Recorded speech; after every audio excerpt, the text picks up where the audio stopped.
Monday, we vote in big numbers November the 2nd. We on this battlefield today fight to be on the right side of history, no matter how difficult. When Michelle Obama, the First Lady, speaks about obesity and the issue of esteem and health, she's on the right side of history. She speaks of veterans deserving a job when they return from the war. The million who went to Afghanistan or Iraq, 500,000 applied for disabilities. When she speaks of veterans being guaranteed a job and health care and moratorium on foreclosure, she's on the right side of history. The president signs a hate crimes bill. He's on the right side of history. He seeks to lift up our children. It's the right side. Today we must leave here with our mind made up to vote. For this vote, this precious vote, Medgar Evers was killed about this vote. Serena Goodman Trainer were killed about this vote. Mandela spent 27 years in jail about this vote. We can use our strength to defend our gains about this vote. Secure our future with this vote. End unnecessary wars with this vote. March to forgive student loan debt about this vote. Use this vote for our future. The vote has power. Hold high our standard. Let nobody break your spirit. Today we march, tomorrow we vote. It gets dark sometime. Don't let cynics tell you should not vote. Your vote has power. Your vote will elect Congress people and chair and sub-chairs. Your vote will elect city council and state legislators. There's power in this vote. We marched too long for the vote, bled too much, and died too young. Don't give up now. Stand up and fight back. I know it's dark sometime, but the morning comes. The Lord is our light and our salvation. We march through too many dusty roads, behind too many funerals. Don't you give up now. Don't you let them break your spirit. Weeping may endure for a night, but hold on and hold out, because joy comes in the morning. Cut the military budget. Don't cut defense. Reinvest in America. Jobs now. Jobs now. One nation now. One nation under God. Liberty, justice, indivisible now. Jobs now. Jobs now. Jobs now. Keep hope alive. Keep hope alive. Keep hope alive. Keep hope. Love you.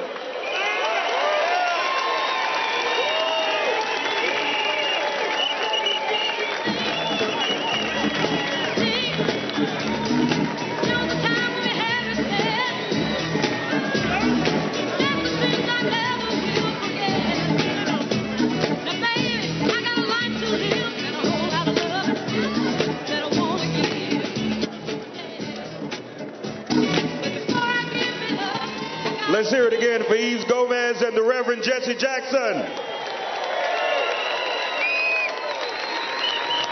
Welcome now, Dennis Van Rokel and Wade Henderson. Whoa! Good afternoon, brothers and sisters. Good afternoon. This is truly America the Beautiful. Give yourselves a hand. What's up? Please join me in welcoming my friend and partner, Dennis Van Rokel. Dennis is a passionate advocate for children and public education who spent the 23 years as a teacher, one of the most important jobs in America. And now, Dennis is the head of the National Education Association. With its 3.2 million members, the NEA is the largest labor union in the United States. Thank you, and it is an honor of a lifetime to be here with Wade Henderson, President and CEO of the Leadership Conference on Civil and Human Rights, the nation's premier civil and human rights coalition, one in which my organization is a proud member. I'm standing here by the leader of a movement which fought for and won passage of every major civil rights law since the Civil Rights Act of 1957. At the Leadership Conference, we're working to build an America that's as good as its ideals. And one of the most important ideals that we fight for is our belief that equal access to a quality public education is a fundamental civil and human right. Both Dennis and I believe fervently that the future of our country depends on our ability to make that idea a reality for every single child, regardless of his or her zip code. Education is the foundation that enables all of us to achieve the American dream. And at a time when America's standing in the world is being challenged on many fronts, education is a critical component in rebuilding our economy and preparing our citizens for the jobs of today and tomorrow. The stakes are high. Every year, more than 1 million students, many of whom are poor and from the fastest growing segments of our society, drop out of high school without a diploma. The economic, social, and political costs are astounding.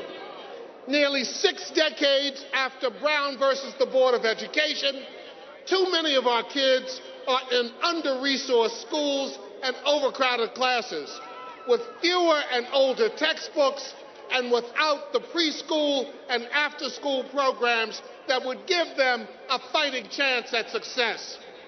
The true test of our greatness as a society will be whether or not we rise to the challenge and do what's right for our children today and the generations that will follow. We are all in this together.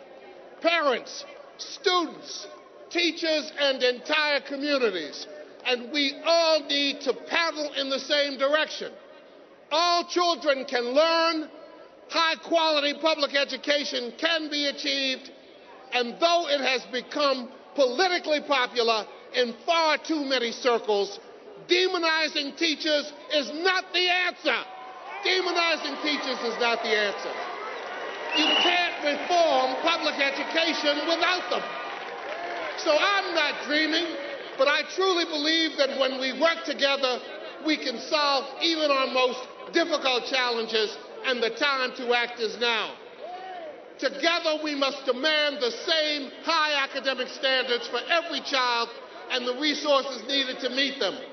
Together, we must ensure that we find the very best teachers, give them the very best training, pay them a decent wage, and invest in their success so our children can succeed. Together, we must ensure that school buildings are well maintained, energy efficient, and equipped for learning with broadband connections and technological resources necessary to prepare our children for the 21st century. Together, we must ensure that all children have access to nutritious food, exercise, and the arts so that they're healthier, well-balanced, and eager to learn to the very best of their ability. And together, we must close the high school dropout factories that indirectly promote the school-to-prison pipeline that ruins young lives before they've really begun. Now look, can we do this? Yes, we can. Will we do it? That's up to us. And as the great Frederick Douglass reminds us, power concedes nothing without a demand. It never has, it never will. And the most effective way to hold power accountable is through our vote. Voting is the language of democracy. If you don't vote, you don't count. Case closed. So your presence here today is a powerful reminder that there is far more that unites us than divides us. We share common dreams. We share common values. We share a common belief that one nation working together can build a better world for us all. Thank you for being here. Thank you for everything you do. every day for schools and children. Finish. Thank you. Thank you. For all of us who understand the history of this place, we are standing on holy ground. This is a place where millions of people who had been left out of the promise of America began to finally believe that they could dream, that the American dream just might be for them too. As I stand here, I can almost hear President Lincoln saying that education is the most important subject which we as people can be engaged in. And I can almost hear the Reverend Martin Luther King Jr. when he said education is the road to equality and citizenship. I am here along with my fellow members of the National Education Association, representing 3.2 million members who care deeply about the dreams of America's children. NEA members have come here today from every single state in the country, Alaska to Alabama, Hawaii to Maine, to stand together with you, our partners, our friends, in our collective commitment to jobs, justice, and public education. Educators work every day to support this agenda because our country can't create enough good jobs or achieve justice for everyone without great public education. Our greatest leaders have always known that education is a cornerstone of democracy and prosperity. Today, our economy works fine for the wealthy, but not so well for working families.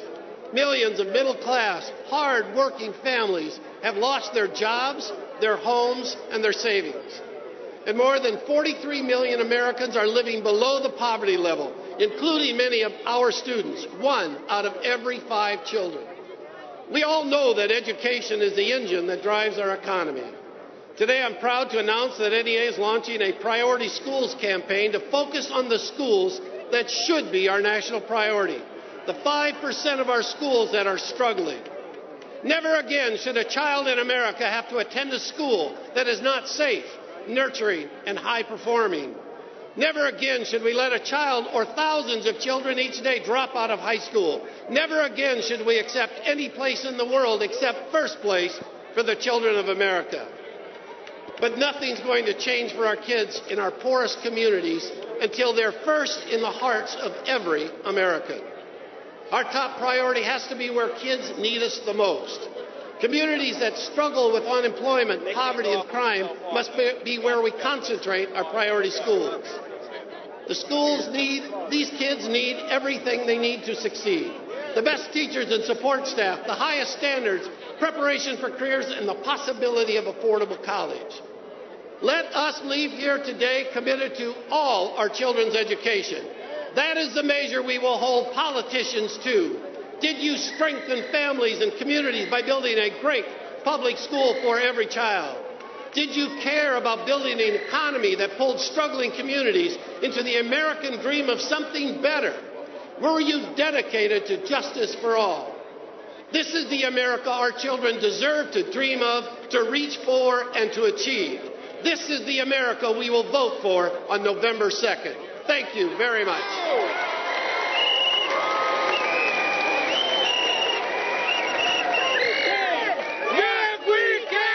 Our next speaker is a New York Times best-selling author of The Women Who Raised Me. She's the Annie E. Casey Foundation spokesperson for foster care and adoption, a Whitney M. Young awardee.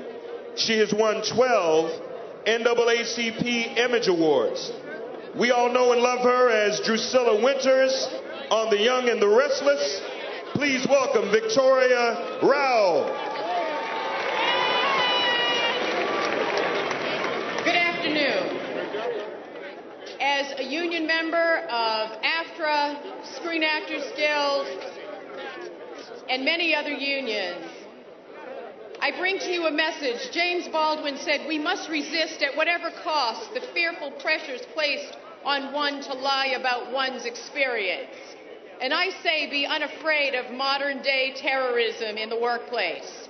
Speak out against institutionalized discrimination and disparity. Know what it's like to work for the company that refuses to hire fairly. James Baldwin said, "It's not simply wickedness, which would be easy to deal with, but the apathy, the sleep, the unwillingness to know what is going on, the fact that habits of power are not only extremely hard to loose, they are as tenacious